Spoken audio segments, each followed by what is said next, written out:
আজ আমি বানাবো চিংড়ি মাছের ঝাল আলু দিয়ে। তোমরা ভিডিওটা প্রথম থেকে শেষ পর্যন্ত দেখতে থাকো। এই যে আমি দুটো গোটা চিংড়ি রেখে দিয়েছি, এর ছাড়ানোর প্রসেসটা আমি তোমাদেরকে দেখিয়ে দিচ্ছি।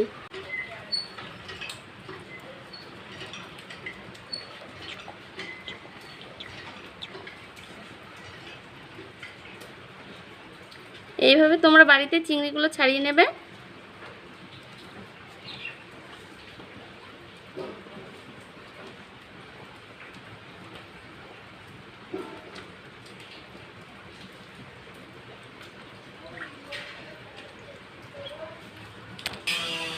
এই যে এইভাবে চিংড়ি মাছের নোংরাটা আমরা বার করে নেবো। দেখো এই যে চিংড়ি মাছের যে এই ধারালো ইয়েটা আছে, এটা দিয়ে এইভাবে বার করে নিতে হয়। এই যে পুরোটা বেরিয়ে এসছে, দেখতে পাচ্ছ?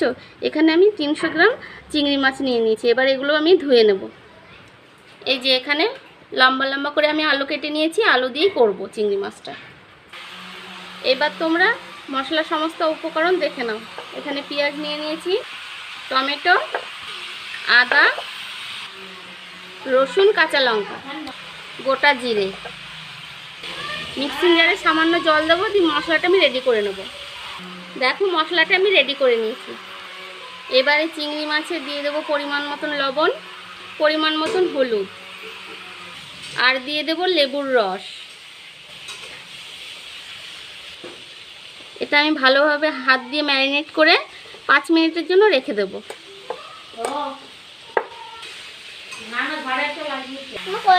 কড়াইয়ে দিয়ে দেবো পরিমাণ মতন সর্ষের তেল, দিয়ে আমি আলুগুলো ভেজে নেব।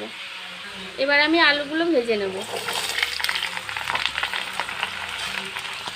দিয়ে দেবো পরিমাণ মতন লবণ, একটু হলুদ,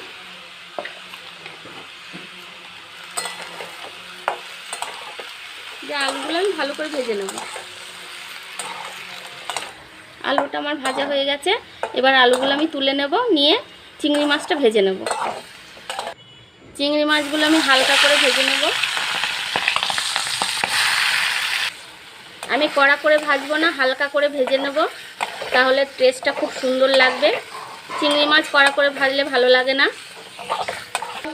দেখো আমার চিংড়ি মাছগুলো ভাজা হয়ে গেছে, এবার আমি তুলে নেব। এরপরে এই তেলেই দিয়ে দেবো আমি গোটা জিরে ফোড়ন। এরপরে দিয়ে দেবো আমি মশলাটা, দিয়ে দেবো পরিমাণ মতন লবণ, পরিমাণ মতন হলুদ, দিয়ে দেবো স্বাদ মতন চিনি, দিয়ে এটাকে আমি ভালোভাবে খুব ভালো করে কষাবো। এবারে দিয়ে দেবো টমেটো সস, দিয়ে দেবো 1 চামচ কাশ্মীরি লঙ্কার গুঁড়ো, দিয়ে এবার আমি সবগুলোকে ভালো করে কষিয়ে নেব।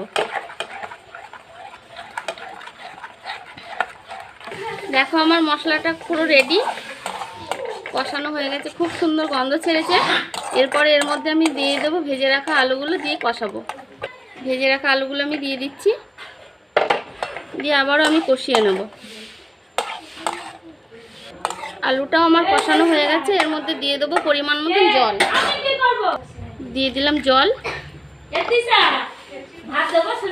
এরপরে দিয়ে দেবো ভেজে রাখা চিংড়ি মাছগুলো।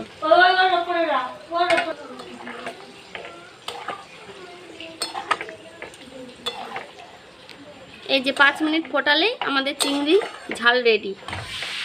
দিয়ে দেবো একটু গরম মশলা গুঁড়ো, দিয়ে আমি এটাকে নামিয়ে নেব। এই যে আমার চিংড়ির ঝালটা পুরো রেডি। ভিডিওটা তোমাদের কেমন লাগলো কমেন্টসে আমাকে জানিও, আর লাইক করো। দেখা হচ্ছে পরবর্তী ভিডিওতে।